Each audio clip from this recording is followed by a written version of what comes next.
Alison Sargent joins me here on set. And Alison, for your first story from the papers today, you're going to be taking a look at some of that reaction in the United Kingdom to those 7 MPs saying they're going to leave the Labour Party. That's right, a split that has left the Labour Party in crisis. That's the front page headline today from City AM. The paper notes also on its front page the reasons for this breakup. Leader Jeremy Corbyn's handling of both anti-Semitism and Brexit negotiations. These are frustrations that many in the party have actually had for a very long time, and the MPs warned that more defections could be on the way if Corbyn does not change. The Guardian calls this split a mistake in their editorial, but they also say it's really a warning to Jeremy Corbyn. The paper writes that the Labour Party has always been a very broad coalition with internal disagreements, and that Corbyn really has to revive this inclusive image of the party. Meanwhile, the rift has inspired many good abandoning ship metaphors. In this one by Christian Adams for the Evening Standard, the MPs are swimming away from a sunken ship. We can see it's been capsized there by Captain Corbyn. Meanwhile, for Morton Moreland in the Times, Corbyn has sawed the Labour ship in half, and while he is himself holding the saw, well, he is still blaming the MPs for causing that split.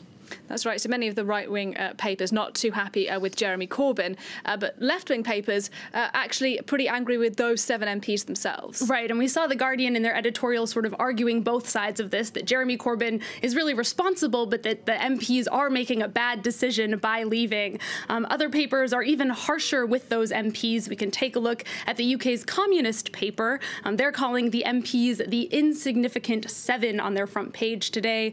The big concern on the left is really how this is all going to affect Labour's chances of ever getting a majority in Parliament. And this cartoon from The Independent's Dave Brown is similarly critical of those MPs. He depicts them here as the 7 dwarves from Snow White, and they are singing, "Hi ho, it's off to wreck we go." Always count on the British papers for a fun cartoon, Alison. Next, then, we're going to be moving on to Nigeria, where some of the newspapers there have been reacting to some pretty controversial comments by Muhammadu Buhari ahead of those elections. Right, elections that were supposed to be taking place last weekend, but then were pushed back at the last minute. On Monday, President Buhari said that anyone caught trying to steal a ballot box would pay with their life on Saturday.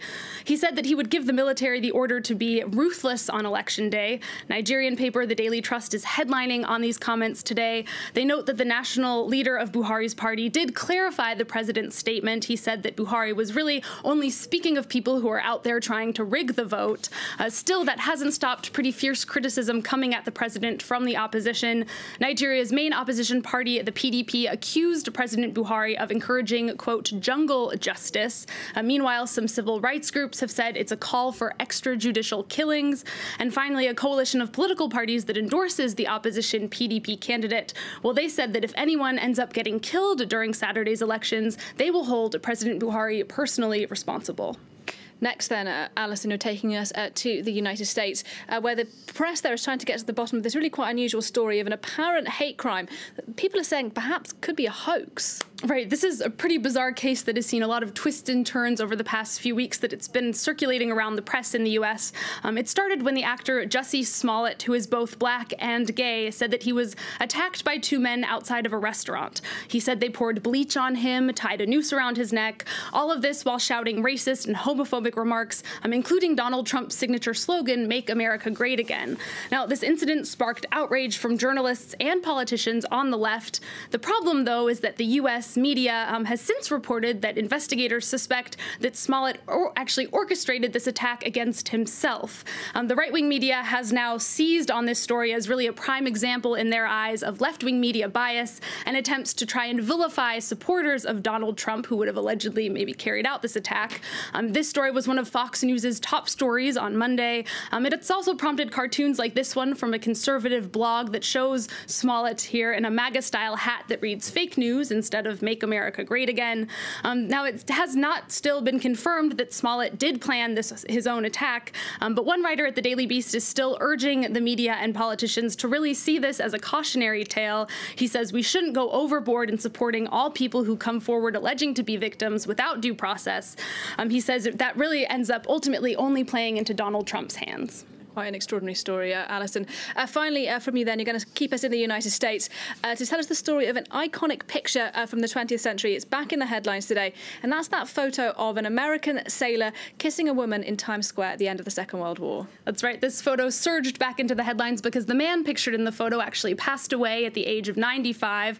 His death has brought the picture back into the headlines. It really came to encapsulate the euphoria at the end of the war in the U.S. But as the New York Post reminds us, the story behind it is not actually so romantic. The sailor you see there, George Mendoza, was on a date with another woman at the time, not the woman he kissed. He was drunk, he says, and he saw a woman in a white uniform that he said reminded him of military nurses, and so he spontaneously kissed her. The woman was a dental assistant, and in interviews, she has said that it was not at all a romantic event, so it still remains a very symbolic photo of the era, but also, you know, parts of that era where behavior towards women was somewhat acceptable. That's not acceptable anymore. Yeah, things look very different in the context of the Me Too era, don't they, Alison? Alison Sargent there with our press review this morning on the programme. Thank you very much indeed. If you'd like more from Alison and her team, you can, as always, head to our website, france24.com, and check out some more of our daily press reviews there.